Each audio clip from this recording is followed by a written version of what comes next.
शुभकामना देता हूँ। राष्ट्रीय शिक्षा नीति में मोदी जी ने कहा डिजिटल इंडिया और विभिन्न प्रकार का शिक्षण कार्य और डिजिटल होना है। ये जो स्मार्ट बोर्ड यहाँ लग गए हैं उनके द्वारा भैया बहनों को वो सुविधा भी प्राप्त हो सकेगी और हमारे सभी आचार्य भाई बहनों को ये एक सहायक सामग्री के रूप में उपलब्ध रहेंगे और अच्छा शिक्षण इसके द्वारा भैया बहनों को प्राप्त हो सकेगा।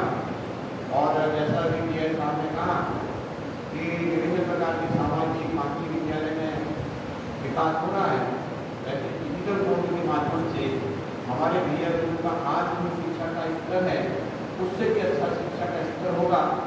और मुझे विश्वास है यहाँ के आचार्य, यहाँ के प्रधानाचार्य, यहाँ के प्रबंध समिति के सहयोग से ये विद्यालय शिक्षा के क्षेत्र में भी अग्रणी रहेगा और भविष्य में जिला में, प्रांत में अनेकों विद्यालय हमारे इस प्रकार से मेरिट लिस्ट में आते हैं, ये विद्यालय भी भविष्य में आएगा। ऐसा आप सबको मेरा सबसे बड़ी अपेक्षा भी है। और मैंने जैसे कहा सभी भी कहा कि अनेकों प्रकार के कार्यक्रम एक दो वर्ष में यहाँ हो गए और मैं शुभकामना देता हूँ ये विद्यालय निरंतर इसी प्रकार प्रगति के पथ पर आगे बढ़ता जाए और एक दिन इस क्षेत्र का, प्रजा क्षेत्र का ही नहीं कि कोई लखीमपुर खीरी जिले का एक अग्रणी विद्यालय बनकर के आगे बढ़े। तो ये शुभकामना है और काम करना पड़ते हैं, अग्रणी बनने के कुछ काम करने पड़ते हैं। विद्या भारती की जो संकल्पना है, विद्या भारती किस प्रकार के विद्यालय चाहती है, एक तो संस्कार युक्त शिक्षा है और दूसरा जो है अच्छा शैक्षणिक स्तर है। तो अच्छा शैक्षणिक स्तर इसलिए हमारे आचार्य भाई बहन यहाँ बैठे हैं, वैसे सब आचार्य भाई बहन विद्यालय के शैक्षणिक स्तर को बनाने के लिए जो आज भारतीय शिक्षा नीति में विभिन्न प्रकार की पद्धतियाँ आ गई हैं, विभिन्न प्रकार की तकनीकी आई है, विभिन्न प्रकार की शिक्षण आए हैं, चाहे वो जोधपुर लर्निंग होगी, चाहे एक्सपेंशन लर्निंग होगी, चाहे एक्टिविटी बेस्ड लर्निंग होगी या जिसको हमने पंचवती अपनी विद्या भारती का पंचवती शिक्षण पद्धति होगी, उस पद्धति को ध्यान में रखते हुए और कक्षा में शिक्षण सहायक सामग्री के आधार पर, लर्निंग बाय डूइंग के आधार पर, गतिविधि के आधार पर करेंगे, सब प्रकार के शिक्षण हो जाएंगे।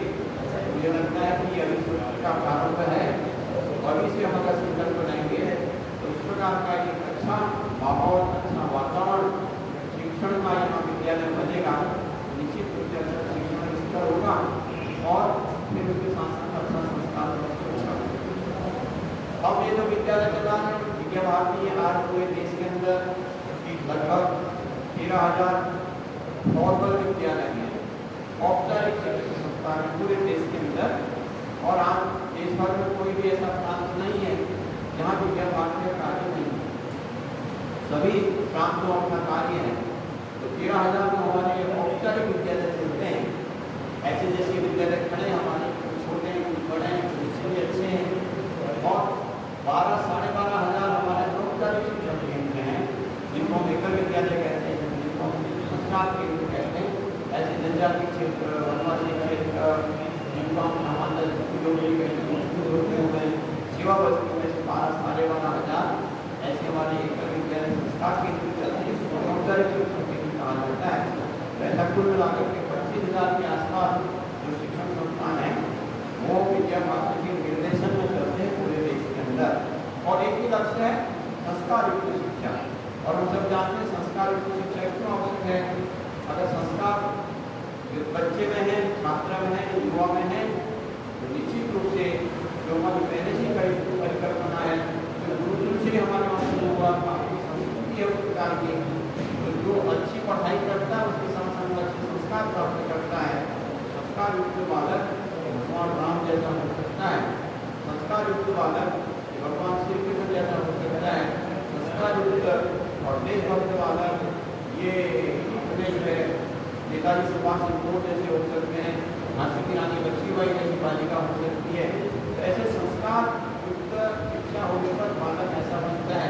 जितने भी महापुरुष आज तक हमारे देश के अंदर हुए उनको अच्छे संस्कार युक्त शिक्षा के आधार पर आगे बढ़े।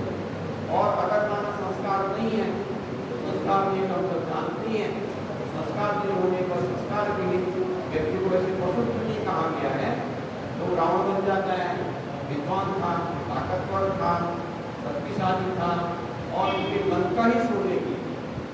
हम अगर आप पैसे के पीछे भागते हैं तो रावण को उसकी लंका ही छोड़ने की थी, ऐसी कोई कमी नहीं थी। उसके बाद उसके संस्कार बिगड़ गए। विद्वान रावण, ताकतवर रावण, धनी रावण, ये राक्षस हो गया। इसी प्रकार से कंस को जानते हैं, कंस की स्थिति का हम दुर्योधन को जानते हैं। आप सब इस प्रकार के हमारे समाज में प्रारंभ से ही हुए हैं। और आज के युग में अगर हम देखेंगे तो ये जो उग्रवादी हैं, ये आतंकवादी हैं, उग्रवादी ऐसे उग्रवादी को अगर हम देखेंगे तो उनके पास मस्तिष्क की कमी नहीं है, बुद्धि की कमी नहीं है, लेकिन उनको अच्छे संस्कार नहीं मिले, उनकी बुद्धि गिर गई, उसी दिशा में गई, उग्रवादी बन गए और पूरे दुनिया के लिए वो आतंक का पर्याय हो गए और पाप करने लगे, कुकर्म करने लगे, माथा भी उसी के अंदर आते हैं। ऐसे सब लोग जो है वो उस प्रकार के लोग हो जाते हैं जिससे समाज दुखी रहता है। इसलिए संस्कार आवश्यक है। तो विद्या भारती ने 1952 से ही पहला कहा कि शिक्षा के साथ हम अच्छे संस्कार देंगे, भारतीय संस्कृति के संस्कार देंगे और देशभक्ति के संस्कार देंगे। हमारे बच्चे आपने देखा होगा कोई भी गीत बोलेंगे, कुछ भी बोलेंगे, हमेशा भारत माता की जय ही बोलेंगे। हमारे सबके मन के अंदर यही रहता है कि पूरे दुनिया के अंदर हमारी भारत माता की जय जयकार, सर्वत्र जय जयकार हो। और दूसरा, शिक्षा में संस्कार के साथ उनकी शिक्षा मिले बच्चों को, तो अच्छे संस्कार, देशभक्ति के संस्कार और अच्छी शिक्षा मिलेगी। तो इसके आधार पर हम आगे बढ़ते रहेंगे, हमारे विद्यालय अच्छे बनेंगे।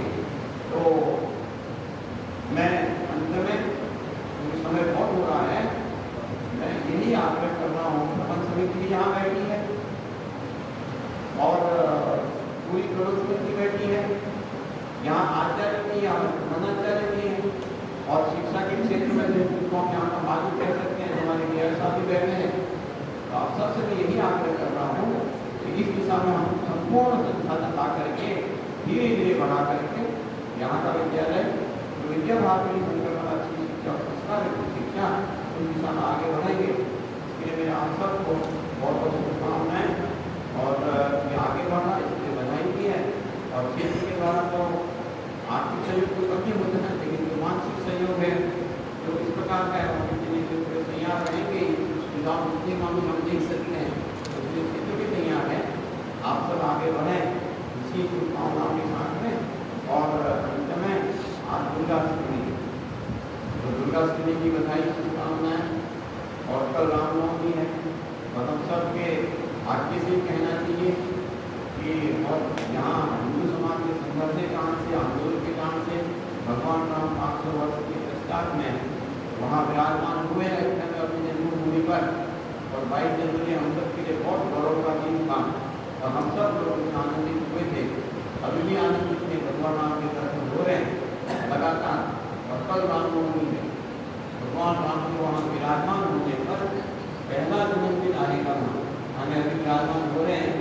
तो कल पहला उनका जन्मोत्सव है और ट्रस्ट के द्वारा तो वहाँ सारी प्रकार की व्यवस्थाएँ हैं। मेरा आग्रह है रामनवमी के दिन में कोई न कोई पल निकाल करके, कोई न कोई समय निकाल करके हम सब लोग भगवान राम का स्मरण करें और भगवान राम से निवेदन करें कि इस प्रकार का कार्य भारत के अंदर लगातार होता रहे और हम हिंदू समाज, हिंदुत्व ये आगे बढ़ता रहे। क्योंकि भारत के अंदर अगर हिंदुत्व नहीं रहेगा तो भारत की संस्कृति समाप्त हो जाएगी, भारत की संस्कृति नहीं रहेगी तो भारत समाप्त हो जाएगा, भारत का नाम बदल जाएगा।